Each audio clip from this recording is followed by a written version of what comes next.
Why hello there, and welcome back to Some Weirdo on the Internet Reviews Obscure Role-Playing Games. And in this episode, Space Furries.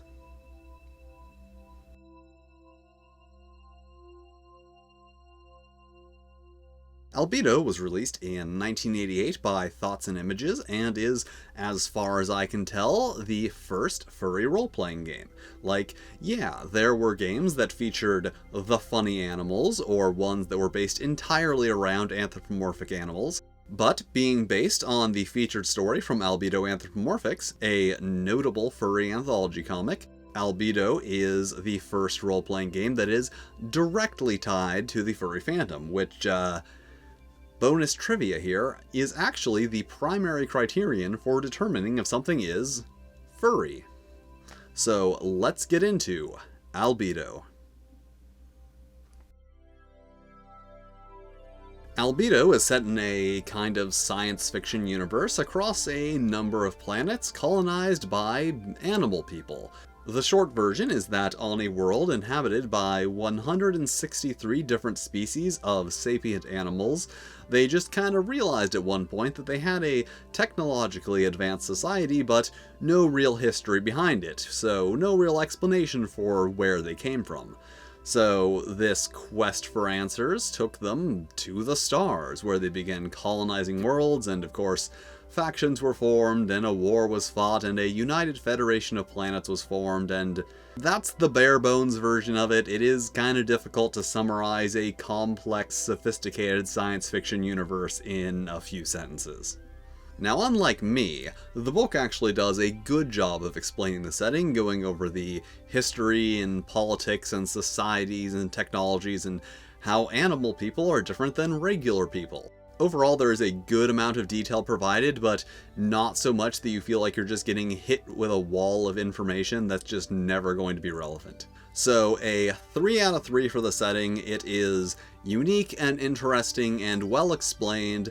It is also a bit more sophisticated than what I'm normally into, but I understand that other people are into that kind of thing. Players in Albedo take on the role of some kind of animal person in this universe. So let's make us an animal person. Character creation in Albedo is a bit involved. Fortunately, there's a handy outline to walk you through the simple 10-step process. Step 1. Choose a race from one of the 22 options provided, which are arranged in a number of categories and subcategories. So for example, rabbits, chipmunks, and squirrels are all part of the light frame rodents subcategory.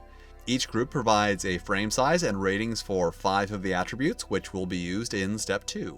So for now, let's just make a penguin. And in Step 2, we reference those ratings on a chart and roll 2d6 to determine the actual attribute scores. Next, we generate the remaining attributes by rolling 2d6 plus 3, and fill in some derived stats. Then we roll twice on the disposition chart to determine the character's core disposition and inclination. And apparently this penguin is polite and modest. Seems appropriate. Now for skills, and this is where it gets a little complicated. First, characters get training in a set number of basic skills, then choose an education background, which provides additional skill training, then 3 social and 3 movement and perception skills of the player's choice, and next we choose a career for the character. Let's go with Jump Drive Engineer. And then we are given 12 character points to buy skill training. This can be done by trading 1 career point for 6 skill points, which can then be used to buy skill training individually, or by buying skill packages, which come in 1 of 4 letter grades and provide something of a better value. So let's just get some of those, because they are also more convenient, providing training in 1 primary and 2 secondary skills, with 3 free skill points for increasing aforementioned secondary skills. Okay, that looks good. And then we get 1 additional career point that must be spent on some kind of recreational pursuit. Let's just go with dancing. I hear penguins like that. And finally, the part that the rules themselves refer to as the tedious bit. Players determine each skill's ability score by using a table and referencing the skill's training level and governor, which is one of their attributes or the average of 2 attributes. And that is it, more or less. There is some other stuff, but it's not incredibly relevant, and I just don't really feel like getting into it. So yeah, that was a thing, wasn't it? So I like some of the stuff going on here. I like the wide selection of character races to choose from, and they even have some non-mammalian races. Birds wouldn't have been my first choice personally, but that's what they went with. Now on the downside, all those races don't really feel all that distinctive. All you really get is the frame size and those attribute levels. Like, they specify that certain races have better hearing or night vision or are natural swimmers, but aside from specifying how wings or hooves affect certain hand-related actions, they don't really go into how any of that functions mechanically. Also, they totally nerfed the platypus. They took away their venomous spines and their electrolocation, and just... what is a platypus without those things? They're a silly beaver duck, that's what they are. And personally, if I'm going to be playing a game where you play as animal people, I want access to the abilities that make those animals unique. The way that skills are determined is also a bit cumbersome. I like that it's broken up into different sections to make you put your skill points into different things instead of just dumping everything into shoot gun, but the way that they're purchased and the way they are determined feels fairly inconvenient. So a 2.5 out of 5 for character creation. I really would have liked some more distinctive options, and the process is a little more complicated than I feel like it really has to be. It is, however, appropriate for the level of the game, as you will soon see. The basic mechanics here really aren't all that complicated, so let's just say our character needed to do some emergency maintenance on a jump drive. We would take their jump drive system engineer skill and subtract a difficulty from it, let's just say 15 for a difficult task, to get 3. We would then take that 3 and look it up on a chart, which would tell us that we need to roll equal to or under 9 to succeed. So yeah, that's it. It's not too bad, and I actually kind of like it. Alright, let's look at combat. Okay, so here we have a very simplified combat scenario, in which an EDF platypus is fighting an ILR rabbit in a fairly open environment, and let's just say for the sake of convenience that they are standing about 30 meters apart. Combat rounds are divided into 6 phases, with a character's number of actions per round determining in which phase that character can act. So for example, our platypus has 4 actions per round, and the rabbit has 3.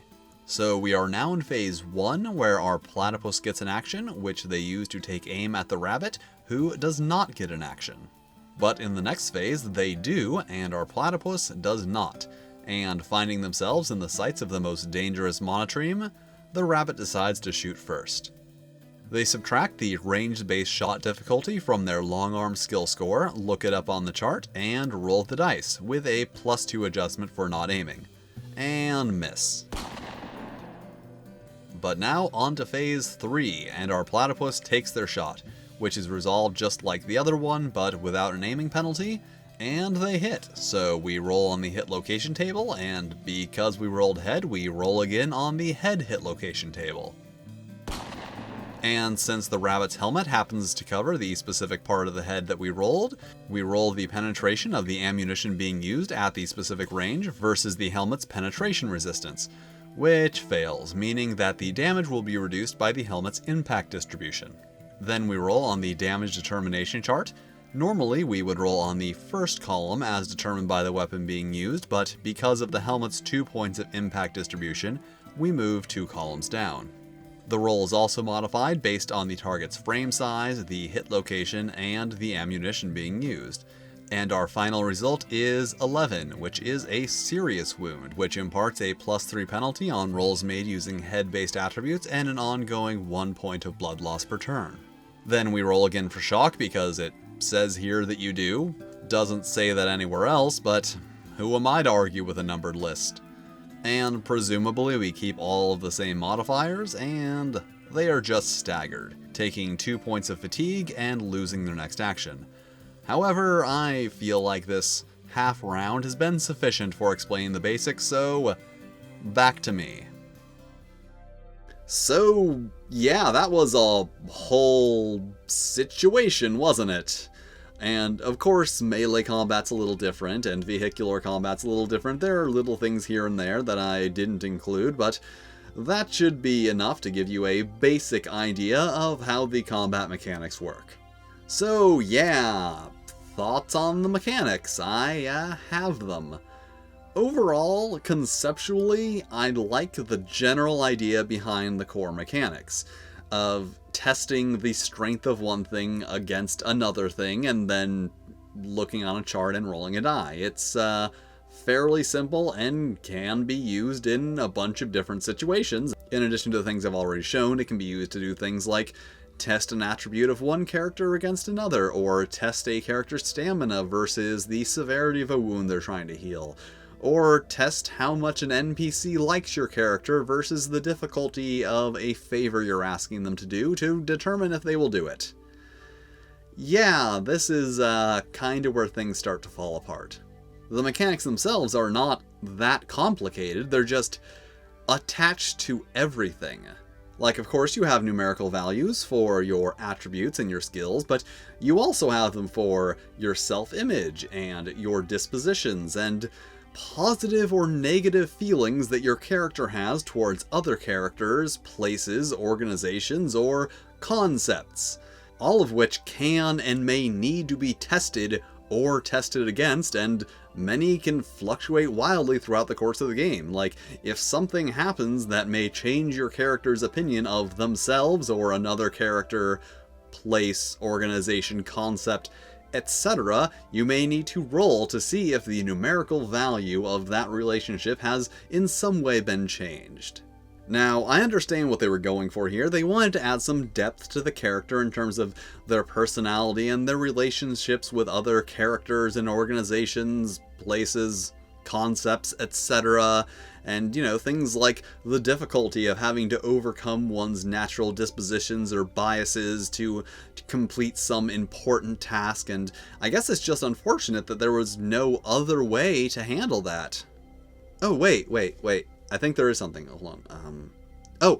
Role-playing. This is a role-playing game, and players can actually role-play those aspects of their characters without having them mechanically defined and having to stop and test them all the time. That's actually a thing that, like, almost every other role-playing game just kind of lets you do.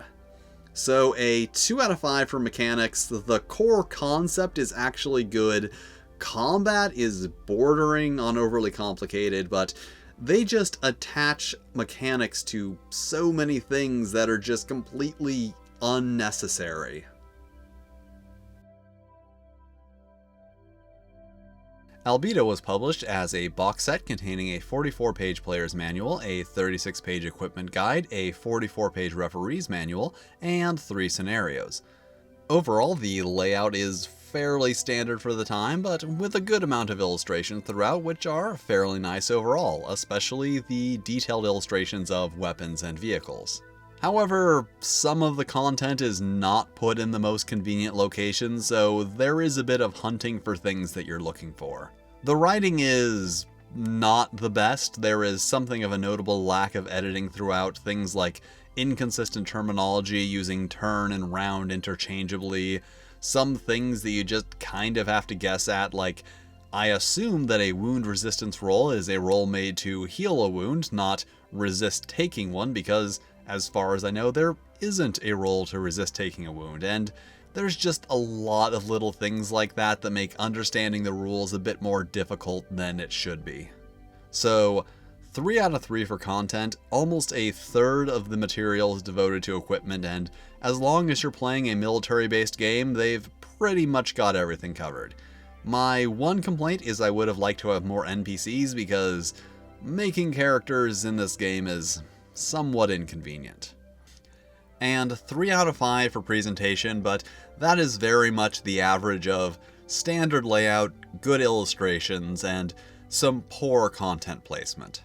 And finally, 1 out of 3 for writing. The text just really should have had a few more goings over to smooth out the rough areas before it was sent off to the printers.